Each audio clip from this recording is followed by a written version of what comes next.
It was raining in Berlin when the call came. One of those thin, needling drizzles that clings to your skin but never quite soaks you. Just enough to make everything feel cold and unfinished. My phone buzzed in the chest pocket of my coat. I almost didn't answer. My name is Nathan Whitmore. I'm 38 years old. And until recently, I was a corporate attorney working for a private international firm based in Berlin. It was Marlene, my father's solicitor. She never called me unless it was serious. "It's your father," she said, and I knew before she finished. I booked the next flight home, Munich to Chicago, then the 3-hour drive to Hawthorne County, where time moved differently, slower, heavier, like it had something to prove. I hadn't been back in 4 years. Not because I didn't care, but because I thought we had time. I thought phone calls and holiday cards were enough until they weren't. The house looked smaller than I remembered. I parked beside my brother's Lexus, jet black, polished, like a mirror, the same way he always presented himself. The front door was open. People moved around inside, quiet and efficient, like they'd rehearsed grief. I walked in and was greeted with long stares and short hugs. No one said they were sorry. They just nodded like they weren't sure how I still existed. My brother stood near the fireplace, drink in hand, as if he'd just sealed a business deal. Crisp white shirt, no tie, sleeves rolled just so. The kind of effortless charm he'd always been known for. "Hey," he said, and gave me a hug that barely touched my shoulders. "Rough trip." "Not the worst part," I replied. The will reading was set for the next morning. Marlene asked us to meet at her office. She looked tired, not just from grief, but like she was carrying something heavier. We sat across from each other, me and my brother, the lawyer at the head of the table. I expected pain. I expected family tension. What I didn't expect was nothing. "As per Mr. Whitmore's most recent testament," Marlene said, unfolding a set of papers, "the entirety of the estate, including the house, the land, and financial assets, is bequeathed to Daniel Whitmore, his second-born son." My name wasn't there. Not once. The words hung in the air like smoke. No one looked at me, not even Marlene. Only Daniel. He didn't gloat. He didn't smile. Not exactly. But something pulled at the corners of his mouth, like a private joke, told only to himself. I cleared my throat. "There must be some mistake." "I'm afraid this is the version he signed just 3 months ago," she said. "It supersedes all previous documents." Daniel placed a hand on my shoulder. "Dad talked about this.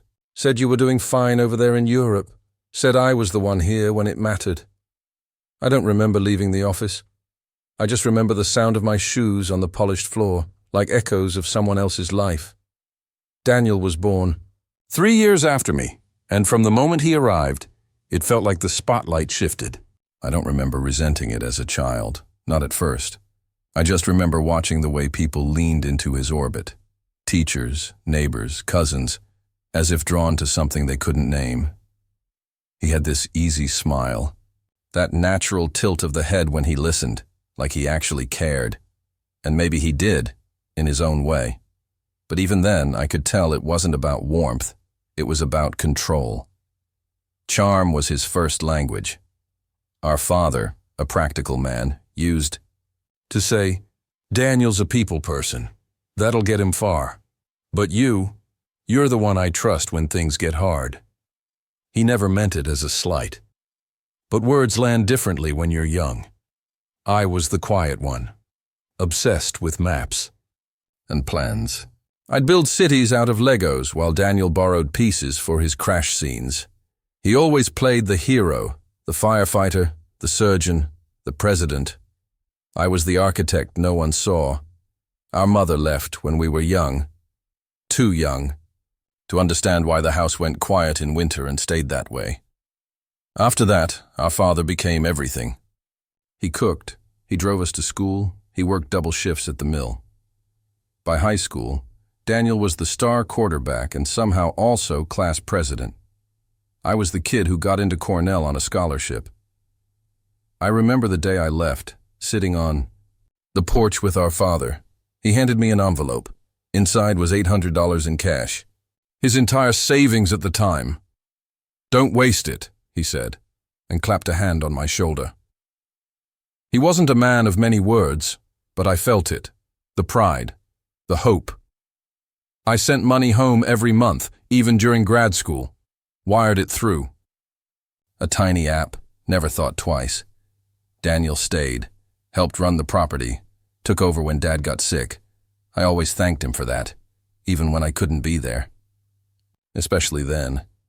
We called often in those final years. My father's voice had grown thin, like leaves in wind. One night, just after his second stroke, he asked me, "Can you help me with something legal?" We spent a full weekend drafting the will over Zoom. I remember his words clearly. "You and your brother, equal parts. No more, no less. He stayed, you paid. You both kept this family going." I walked him through the wording. I explained probate, state laws, trust designations. He listened. He asked good questions. When it was done, he signed it with my name right there. Clear, proud, undebatable. He emailed a copy to Marlene, CC'd me. I saved it. It's probably still sitting in the archives of my Gmail account. Back then, I never thought I'd need it because I believed, truly believed, that blood meant something. That no matter how different Daniel and I were, we shared the same roots. But there were signs I ignored. Subtle at first. The time Daniel accidentally sold our dad's vintage tools at a garage sale. The way he talked over me during family calls, always turning small updates into big performances. The way Dad once said, "Daniel's grown a lot lately," with a tone that wasn't quite convinced. Still, I didn't see it coming. Didn't see the look in his eyes at the will reading. That cool satisfaction. Didn't understand until much later that his resentment had been growing in the quiet. That he'd been measuring himself against me for years. To him, I'd abandoned the family. I left and built something without them. I became the son Dad bragged about to his friends, the one with the letters after his name, the international, the polished LinkedIn page. I thought I was honoring my family. He thought I was erasing him. That's when I understood. Daniel didn't just steal the inheritance. He rewrote the narrative, made himself the loyal one, the one who stayed behind while I chased ego abroad. It wasn't about money, not really. It was about being seen, about legacy. And maybe on some level, I had failed to see him too. But that didn't justify betrayal, not this. The morning after the will reading, I found myself wide awake at 4:17 a.m., lying on the old pull-out couch in Dad's study. The room still smelled like his cologne, Old Spice and pipe tobacco, and something else, the weight of unfinished things. I stared at the ceiling fan spinning slow circles and kept replaying Marlene's words. The version he signed 3 months ago. But that wasn't right. We did the will nearly 2 years ago, when he was still lucid. Back when he insisted on splitting everything evenly, right down to the fishing rods. I got up and pulled out my laptop.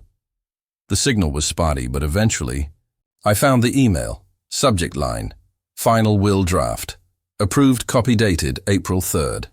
My name was there, plain as day. That alone wasn't enough. Marlene had said there was a newer version, but the phrasing, it felt off. I called Gina, my old law school friend, now partner at a mid-sized firm in Boston. She picked up on the second ring, still groggy. "You think he was coerced?" she asked after I filled her in. "Maybe, or maybe it's not his signature at all." "You still have the original scan?" "Yeah. Send it. I'll run a comparison." I paused. There's more. Something in Daniel's face. It wasn't shock. It was satisfaction. Later that day, I ran into my cousin Eli at the gas station. He was filling up a battered Ford and gave me a long look before speaking. "Hey, Just so you know, that will thing, some folks around here think it's weird. Weird how? Your dad told my mom a while back that he settled everything fair, said he didn't want you boys fighting. That was, what, last summer? I nodded, and Eli hesitated. Then 2 weeks later, Daniel starts talking like he's already the man of the house. That was enough to push me further. I waited until the notary's office opened and drove down there under the pretense of verifying. A detail. A young assistant named Caleb led me to the archives, slim steel drawers lined with decades of legal dust. I asked for any documents signed by my father in the past year. Caleb squinted, then came back with a single file.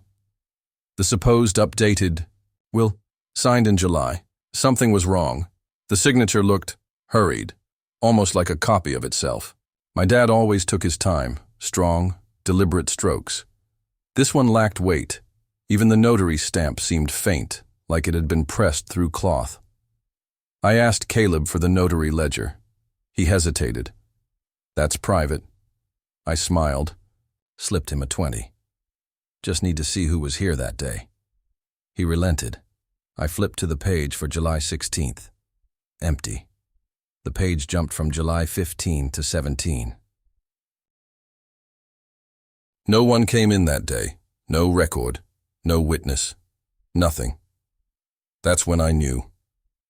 I thanked Caleb, left the office, and drove out to the lake, the one Dad used to take us to when we were kids. I sat on the old pier and pulled out my phone. Opened the PDF of the original will. Scanned line by line, it was all there. My name, equal division of property. Specific items Dad wanted me to have. The watch, the deed to the West Field, his fishing gear. All stripped from the new version. The phrasing was different too. Colder, generic. It didn't sound like my father. It sounded like a transaction. I sent everything to Gina. This isn't just altered, she replied that night. This is fraud. She paused, then added, You realize what this means, right? I did. My brother didn't just tamper with paperwork. He buried me on purpose. He waited for the perfect moment, when Dad couldn't defend himself, when I was far away, when no one would question his loyalty. He knew how to smile just enough, say all the right things. He knew what I wouldn't question, until now. I waited until the sun dipped behind the trees and the air turned gold. That hour when the world looks softer than it really is. Daniel was out back on the patio, drink in hand, scrolling his phone like the world owed him a favor. I walked out without a word and stood in front of him. He didn't look up right away, just took another sip of whatever he was drinking, like he already knew why I'd come. When he finally met my eyes, there was no fear. No guilt, just that same old expression, half amusement, half calculation. You look like hell, he said. Didn't sleep? Found the original will, I said. A pause, a blink, then a slow, measured shrug. You mean the draft? Dad? Changed his mind. No, Daniel. The signed one, the notarized one, the one with my name on it. He leaned back in the chair, exhaled like he was bored. Then maybe he changed it again. People do that, especially when the golden boy goes missing for half a decade. I laughed. Just once. It came out hollow. You forged it. You faked. The signature. You bribed or scared the notary, or skipped it altogether, and you timed it for when he couldn't argue, when he couldn't even speak properly. Watch yourself. He sat forward now, voice tight, the facade cracking just a little. I trusted you, I said, quieter this time. Even from across the ocean, I sent money, I called, I left my life behind to come back when he got sick. Remember that? Yeah, he snapped. You swooped in for a weekend, played the grieving son, then flew back to Berlin like you had better things to do. I stared at him. That's what this is about, isn't it? He said nothing. You hated how he talked about me, how he'd show people my articles, my degrees, my passport stamps, like that made me more worthy. His silence was louder than anything he could have said. You wanted to erase me. So you did. From the will, from the house, from the story. You wanted to be the only one left standing. He stood up finally, and for the first time he didn't try to hide the bitterness in his voice. You always got the glory, Nathan. Even when you were gone, you were the one he listened to, the one he asked for advice. Me? I was the one feeding him soup at 2 a.m., cleaning up after the strokes, watching him forget my name some nights while he still remembered yours. I didn't speak. I couldn't. Maybe I didn't do it all right, he said, jaw tight. But I was here. I lived it. And when it was all over, I decided I deserved something back. There it was. Not guilt, not remorse, entitlement. He looked away, then added, quieter now. And if you think you can undo it, go ahead. Burn it all down. We'll both get scars. Looked at him for a long time. Then I turned and walked inside. Not because I was afraid, but because I saw something I hadn't seen before. Not a brother, not even a rival. I saw a man so small he had to steal legacy just to feel real. And in that moment, I made a promise to myself. This wasn't over. Daniel always thought he was the clever one, the charmer, the talker, the man who could spin a story so tight no one questioned what was missing. But he forgot I was raised under the same roof, by the same man. He forgot who helped Dad draft that will in the first place. He forgot I knew the law, too. That night, I called Gina again. Let's build a case, I told her. Quietly. Over the next few weeks, I moved like a shadow. I stayed in town under the pretense of settling loose ends. Everyone thought I was grieving, drifting, and in a way, I was. But behind closed doors, we were assembling the truth. Eli, my cousin, proved invaluable. Turned out he'd done a few courses in cybersecurity, enough to dig into metadata. Together, we traced the original will's PDF signature timestamp, verified Dad's IP address, compared it to the so-called updated version. The digital fingerprint didn't match. Then came the notary logs. Gina subpoenaed the office records through a quiet back channel, and we got official proof. No signature from my father on the date Daniel claimed. The ledger page was blank. But the break came when Eli wired up my phone for a legal recording. I visited Daniel one last time. Feigned regret, said I wanted to talk things through. He didn't know he was being recorded. You know Dad was fading, he said, swirling. His glass. I just nudged things in the direction they were already going. That's not fraud. That's mercy. It was enough. And then, like icing on the curse, we discovered he'd already sold the West Field, the one Dad explicitly reserved for me in the original will. Sold it 2 weeks after the funeral to cover estate taxes. That transaction was illegal under probate law, and Gina lit up like a matchstick when she saw the paperwork. We filed the lawsuit under seal, froze the estate assets, placed a temporary injunction on all property sales. I didn't warn Daniel. I didn't call. I let the papers land in his mailbox like a silent bomb. The plan wasn't revenge, it was correction. He wanted to rewrite history. I was just putting the ink back where it belonged, but when we walked into court, I wanted him to know exactly who he'd underestimated. The courtroom smelled like dust and old paper. Everything felt too bright, fluorescent, sterile, the kind of light that doesn't let secrets hide. Daniel sat across from me in a tailored blazer and that same smug calm he'd worn since the will reading. But this time, there was a flicker behind his eyes. A nervous flick, like a man who'd spent weeks waiting for a shoe to drop, and suddenly realized both had. Gina stood first. She moved like water, smooth, deliberate. Your Honor, she began. This is a case of fraudulent inheritance, forged documentation, and illegal asset liquidation. The judge, a stern woman with reading glasses balanced low on her nose, nodded slowly. Proceed. First, The original will. Time-stamped, authenticated, signed during a video call with me and a notary present. My name, my portion, my father's words, all clear. Then the updated version. Rushed signature. No notary record. Metadata that didn't match my father's IP address or usual document source. We brought in Caleb from the notary office. He confirmed the logbook gap. "There's no record of Mr. Whitmore Sr. being here that day," he said, voice steady, "and the notary who supposedly signed it was on leave." Then Gina played the recording. Daniel's voice filled the courtroom. "You know Dad was fading. I just nudged things in the direction they were already going." Silence. You could hear someone shifting uncomfortably in the back. I didn't turn to look, but I knew it was one of our aunts.